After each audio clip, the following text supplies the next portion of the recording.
Y cuando digo Dios o dioses, es como una expresión, porque yo nunca he sido religioso, ¿vale? No he creído en Dios y desde pequeño he dado por hecho que al morir nos pudrimos en el suelo. ¡Puf! Desaparecemos. Siempre había pensado que el cielo e el infierno eran esos inventos de nuestros egos, que los humanos nos consideramos tan importantes que no podemos aceptar de ningún modo que cuando nos muramos todo termina, que tenemos que ser eternos porque valemos demasiado. Menudas patrañas siempre he pensado con todo esto de las religiones. Y luego empecé a leer sobre psicodélicos, la historia, los mitos, las teorías marginales, que son teorías marginales que respaldan que los libros sagrados que dan soporte a las religiones podrían no ser mentira. No me refiero a que digan la verdad como tal, a un tío que tiene superpoderes, que camina por el agua y convierte agua en vino, pero que explican la percepción de otra realidad. Una realidad a la que la mayoría no tiene acceso sin ayuda externa. Vuelvo a plantear lo mismo que antes.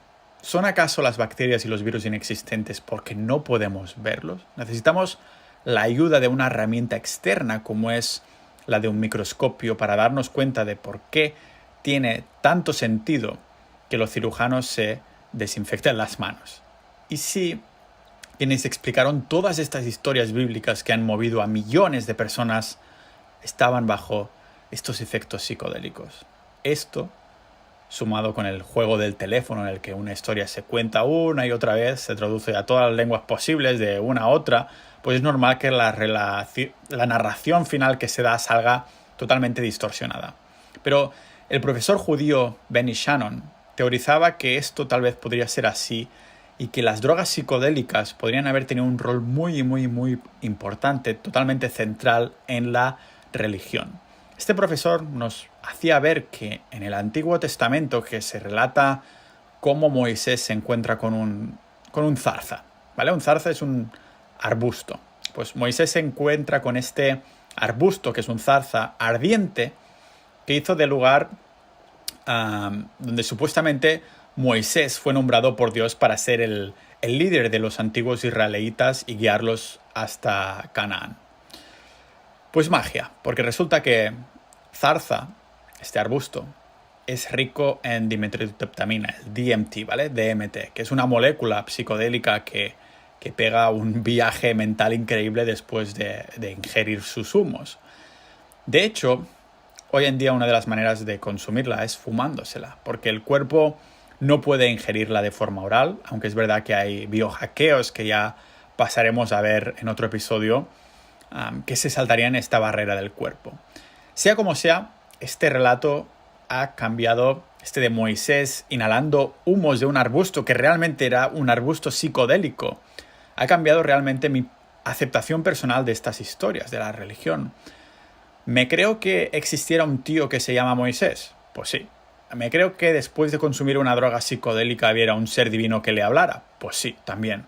Ahora bien, ¿son los psicodélicos una droga alucinógena o enteógena? ¿Vale? Porque no es lo mismo. Alucinógeno vendría a ser que viene de alucinar, de ver cosas que no existen y que solo nuestra mente puede ver. Por su lado, tenemos las enteógenas, que vienen de ente, ¿vale? Algo que nos provoca un estado de conciencia alterado, expandido, en el que supuestamente nos podemos poner en contacto, nos podemos conectar, para decirlo así, a otra sintonía de realidad, otra frecuencia a la que normalmente no tendríamos acceso.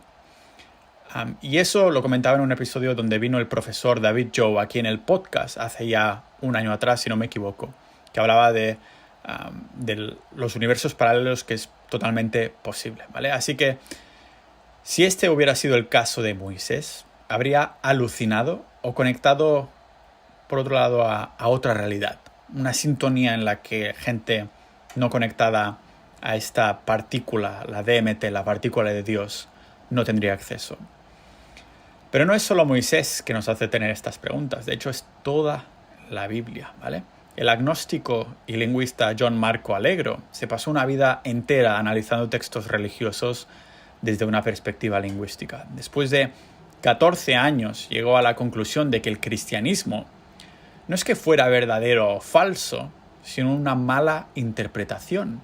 Que todas esas enseñanzas que en verdad transmitían los psicodélicos en forma de código y traducción a relatos, ¿no? Es que fueron, según él, todos lo que los psicodélicos enseñaban, y entonces, después de salir del trance, del viaje, lo poníamos en relatos, experiencias e historias. Según esta teoría, todos esos nombres, visiones y divinidades eran una manera de encriptar los relatos, porque en esa época estas sustancias estaban terminalmente prohibidas y penadas incluso severamente por los romanos con penas de muerte y demás. Así que fue una manera de ocultarlo con historias y paralelismos, ¿vale? Paralelismo del cristianismo y las setas mágicas. Os voy a dejar también en las notas del episodio una imagen que es flipante, la comparación de setas mágicas con el tema del motivo religioso y demás. Según este autor, Allegro, la palabra Jesús venía de la lingüística sumeria, que significa seta cubierta por el semen de Dios. Y la idea era que la lluvia que hace que todo crezca, que hace salir setas de un día para otro, eran los fluidos de Dios, ¿vale? Por cierto, que Allegro se expande en su libro de The Sacred Mushroom and the Cross, un libro que muchos lingüistas han apoyado y que estuvo baneado por la Iglesia durante muchos años. Ahora ya se puede volver a comprar, ¿vale?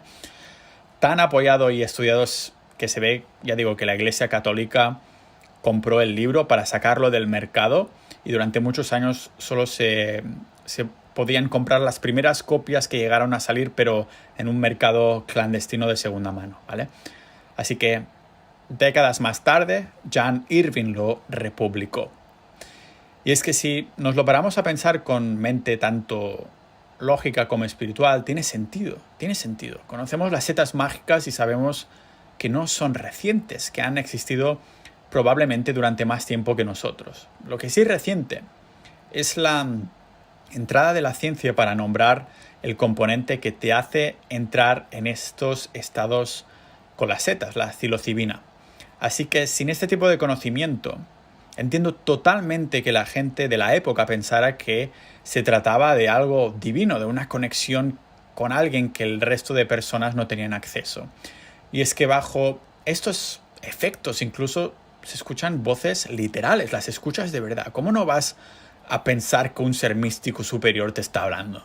Estas historias me han hecho plantear que tal vez soy yo el egocéntrico que no puedo considerar que la mente y la conciencia se pueden expandir hasta límites que yo personalmente no me puedo ni llegar a imaginar sin una ayuda externa de estas sustancias. Al fin y al cabo, este es el enigma que ni los científicos ni los espiritualistas tienen ni idea de qué va la cosa, la conciencia. Este es el enigma más grande. Que algo pasó en nuestro cerebro cuando alguien consume drogas psicodélicas, lo sabemos, pero no entendemos cómo ni el por qué exactamente.